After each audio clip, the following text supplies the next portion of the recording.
welcome to the Tavern Chat Podcast. This is a Friday, and that means you have Gamer's Health with Eric and Rach. Hey. So, as usual, there is no script, but I did earlier today take a picture of what I was making for dinner, which I'm calling a chicken vegetable stir fry, and it got a lot of commentary on Facebook. And folks have asked for the recipe. So basically, I'm going to give you a verbal talking of the recipe. I'll write it down later. But you start out with about a pound of chicken breast. In this case, it was boneless chicken strips. And I took these chicken strips and I cut them in third or fourths. You wanted chunks. They cook better in the pan. Some people might cut them thin, like you get it maybe at the Chinese food restaurants. I didn't do that. They were a bit more chunky. And before I cut them up, I put I'm going to make a guess, probably about 2 ounces of olive oil in a wok. You can use a deep pan. I like the wok. And so I let the oil heat up as I was cutting the chicken. There was still a little skin left and stuff on parts of the chicken. Trimmed that off when I could. And then I flicked a little water in the pan to see if the oil was hot enough. Just a little drop, and heard the sizzle, so I dropped my chicken in. Now, I'm missing a step. So I marinated the chicken briefly, I don't know, a few minutes if that, with Mrs. Dash, sweet teriyaki, and Mr. Spice, I think it is. Oh, God. What kind of... Ginger. Yeah. It's a ginger sauce. All right. How much? I'm going to, again, guess about 2 ounces of each. A sizable amount, not huge. And just worked it into the chicken with my fingers. Let it sit for a minute or two. I mean, if I planned this ahead of time, I probably could put it in the fridge for an hour or two, let it really absorb. But, not a big deal. So then I took that, and I put it into the wok, let it start sizzling up, put the glass cover on top of the wok. Now, there's another process. I used Miracle Noodles. So Miracle Noodles are from, I guess, a Southeast Asian plant, the roots of it, and they are extremely low in carbs, as in like no carbs, no calories. However, they are extremely, when you open up the bag, they come wet and packed in water. They smell extremely earthy. So, how do you handle something that's earthy? According to the instructions here, you rinse them in cold water for 10 to 15 seconds. You know what I do? I rinse them for about a minute. Okay? In a strainer. Then you got to take them and put them in boiling water. So I had a pot with about 3 inches of water in it. Don't need a lot of water. Let that get to boiling temperature. In the meantime, now I have vegetables I want to put in with this chicken. Once the chicken has cooked, once you can turn that chicken around and it's white on all sides, those chunks, they're cooked to the point where you can start adding your vegetables. And here's the issue though when you add your vegetables. Vegetables cook at different cooking rates. And most of what I was putting in was very low carb. I put in, this is all frozen vegetables, so it's out of a bag of frozen corn, which is 4 servings, I put about 1/4 of a bag, 1 serving. Now, mind you, this is feeding Rach and I for dinner and probably part of our lunch tomorrow. So I put the corn in first because corn tends to take longer to cook. At this point, my water was boiling, so I put my noodles in. The noodles are supposed to go in for about 2 minutes. This is only step 2 of a 4-step process with these noodles. So the noodles aren't just as good. They're not like making your dried spaghetti, your ronzoni, and just tossing it in and going with that. All right. So I put my noodles in, and then I put in some peppers and onions. Again, frozen. Full bag is 4 servings. I put in approximately half a bag. It's green peppers, orange peppers, yellow peppers, onions. So I let that start going. At this point, I can take my noodles and I drain them back in the strainer, and then I rinse them off again for another 10, 15 seconds. Now, here comes the spot. Now you've got to put them into a unoiled pan, heated, because you're going to dry your noodles. Go figure that one out. And you're not going to dry them off to be dry, but you're getting all that extra moisture that they just absorbed. They absorb a lot. At this point, I went back to my freezer, took out a bag of frozen broccoli. Again, 4 servings, whole bag went in. Broccoli is last to go in because broccoli, from my experience, is the easiest vegetable to screw up with when it comes to this. You can cook it much too long, and that can be a problem. Now, with each of these steps, again, I have a glass top on top of my food that's cooking, on top of my dish. Now, at this point, I put in maybe another ounce of the ginger sauce, another ounce of the teriyaki. I took some sodium-free hot sauce, put a couple of splashes in, and once I saw that my broccoli was no longer frozen, I keep on stirring it, I took the top off the broccoli. Now, why did I take the top off the broccoli? Well, not the broccoli, but the whole dish. Because although I've added no water to this dish, by adding all the vegetables that I've added, there's a lot of moisture coming out. And I want some of that moisture to evaporate because this is a low-carb, low-sodium dish. I'm not adding flour. I'm not adding a starch. I'm not adding a thickener. So your sauce that you're cooking into this, that's cooking up with this, is getting a lot of water and there's nothing to absorb it. I keep stirring my miracle noodles, and they make a sound when they sizzle. So almost a whistling sound at points. It's interesting. But once they start quieting down, I toss them in with the rest of the dish that's cooking up in the wok, stirred it, put the top on for the back on the glass top on the wok for about a minute and a half, 2 minutes, and then I took it off again. Why did I put it on? Because I wanted the noodles to start absorbing flavor from the steam. But then I removed it because I figured now I can just keep on tossing them, and at the same time let my broth, for lack of a better phrase, cook down a bit. And into the noodle. And into the noodles. So, I don't know, total from beginning to end, maybe the whole process is 25, 30 minutes. I didn't time it.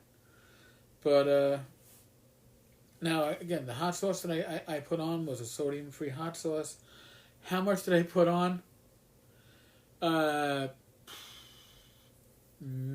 Probably close to 1 ounce, maybe not quite, but you want to give a little bite. Now, have I ever tried these flavors together? Have I ever tried the sweet teriyaki with the ginger sauce? I've tried the ginger in the past already, but I didn't, and I had put... we smelled the teriyaki. Yeah, I put some balsamic vinegar in the last time, and that came out pretty good too.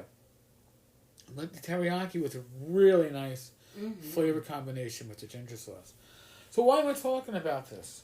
Because when you have to eat healthy, and I have to eat healthy, no two ways about it. I got to watch my carbs. I got to watch my sodium. My heart isn't the strongest heart out there. My blood sugar is prone to spike. I'm a type 2 diabetic.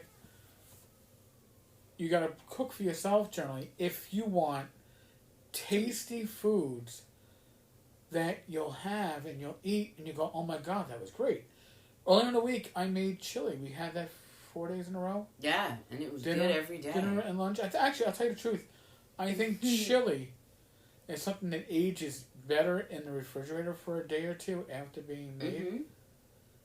And then the chili was low sodium, low carb. The only carbs in the chili were from the low sodium beans. And that's, generally speaking, it's a low glycemic carb. And it's got a lot of protein. Yeah, a lot of them are free on Weight Watchers. Yeah. So, you can't eat and starve yourself. And you can't just eat bland food, or else you're not going to want to eat. or you're going to binge. My God, there are times when I want to get. I'm in the mood for ice cream. Found low carb ice cream, and sugar free fudgesicles, and low net carb cookies, and nuts when you want something salty, or pitos. Pitos, baby. Pitos are the cheese doodle, onion ring, a healthier way to snack. And they're made out of what? Chickpeas or something? They're made out of chickpeas as one of their main ingredients. As actually was the cereal we had. This morning. This morning we had a cereal that had chickpeas. It looks like Cheerios. And it was really good. Yeah, actually. And texturally, it was like a proper cereal. It would get soggy. Three Wishes is the name of the... Of the cereal? Yeah, Three Wishes is the name of the cereal. Again, when you eat healthy, you're not going to eat cheap. You're not going to be eating the dollar store specials. I'll tell you that much. But Three Wishes. Oh, and another secret is, I no longer use the regular soup bowls we were using for breakfast for the cereal. We have small. I wish we had more of the small snack bowls. But when we get to a store, whenever that is. But the Three Wishes. Now we've tried a lot of different breakfast cereals that are low carb, and the Three Wishes is either 3 grams of sugar per serving or 0 grams. You get the totally unsweetened one. But the Three Wishes cereal, here, like the chocolate one, we haven't tried this one yet. Ingredients: chickpea, tapioca, pea protein, organic cane sugar, cocoa, natural flavors, salt, and monk fruit. It has 18 carbs, of which 4 dietary fiber, and 3 total sugars. Now, total sugar is what you gotta watch when you're watching your glucose. It's 8 grams of protein, and it's 100 milligrams of salt. 3/4 of a cup is a serving, which is a lot better than other stuff. And like Rach said, it stays not necessarily heavily crunchy, but it doesn't get as soggy as your Cheerios will, and it looks like Cheerios. But there's other stuff here that we've tried, and it isn't bad, but they don't soften in them. They don't soften in your milk. Now, some people, or your milk or whatever. Right, like Rach uses almond milk. I use lactate, because lactate milk stays fresh much longer in the fridge. And here's the thing. You kind of want that, it's a combination of taste and texture. They talk about that with beer. It's like the mouthfeel and the taste. We have cereals that do a really great job taste-wise. Tasting like Fruit Loops, even. Or Honey Grams, which is great, but they're textured. They don't soften the milk. I think they actually make a better snack. A crunchy snack. Yes. Sweet snack than they do a cereal. Definitely the blueberry. Yes. Yeah. But this Three Wishes is probably the best that we've tried thus far. Yeah. We have had, last week, we actually had received low carb bagels. Now, I thought low carb bagels, gotta try it. I didn't have much faith in it. Mm-hmm.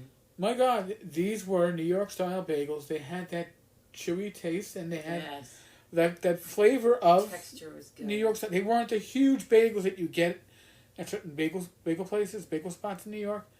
But man, they were satisfying. They were certainly satisfying. And low carb. We do a low carb bread also. I'll put all this together at some point. Well, if I don't get it up on the Gamers Health site that I've been working on erratically, I'll put it up on Tenkar's Tavern as a poster too to hold us over. There's a lot of things that we can reference, a lot of things that you could check out. But you can eat happy and eat healthy. Mm-hmm. And I think that's a huge part of it. Now, just like last night, we were able to combine a cheat night, but still be able to have like a healthy thing. Like we split a really nice salad, and then we split the Philly cheesesteak and at our local pub. Yeah, the Grandstand here on Grand Avenue in Queens. Check it out. Check it out. Good food. The food is awesome. Now here's the other thing. I'm allowed to have wine. I'm allowed to have beer. But beer is generally speaking pretty high in carbs, and I've learned that non-alcoholic beer is really high in carbs. Yes. Why that is, I don't know. You gotta pay for it somehow, man. Yeah, I guess so. So, right now, my go-to beer, which I'm holding in my hand, is Michelob Ultra Pure Gold.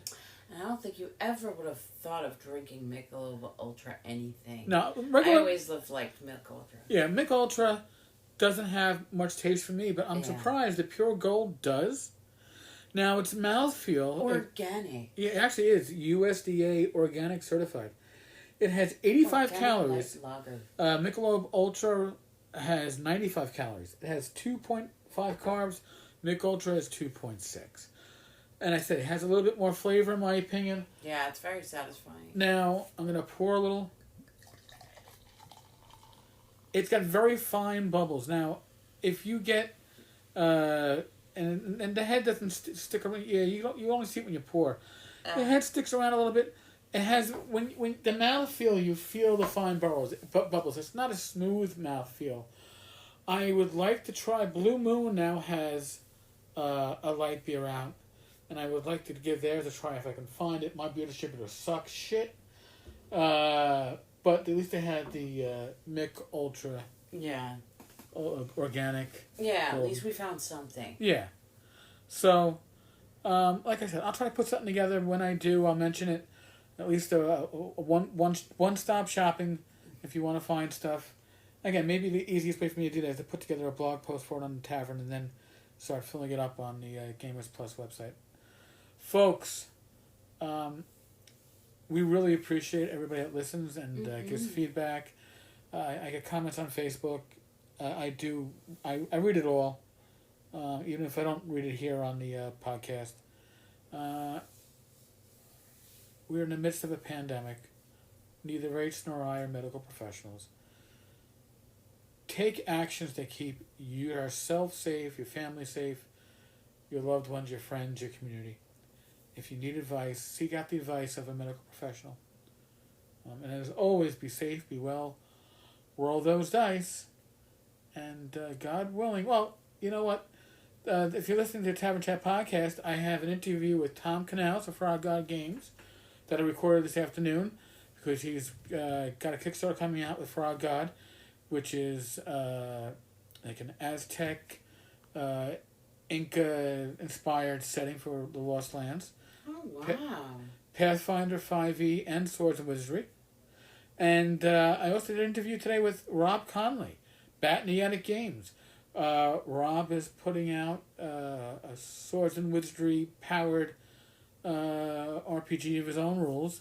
He has a lot of plans for it. It's already funded and it's only been up for a couple of days. And Rob is one of my blogging heroes. He's one of the people when I came back to the hobby. I found Bat in the Attic as one of the initial blogs, and I've been following Rob's stuff ever since. Black Marsh is a free setting he did years ago. All right, pay what you want, but you can look it up on drive-through. Snag it. It's free. You'll see the kind of work that Rob does. It's a great sandbox. Folks, as always, thank you, and Manjani. Thank you.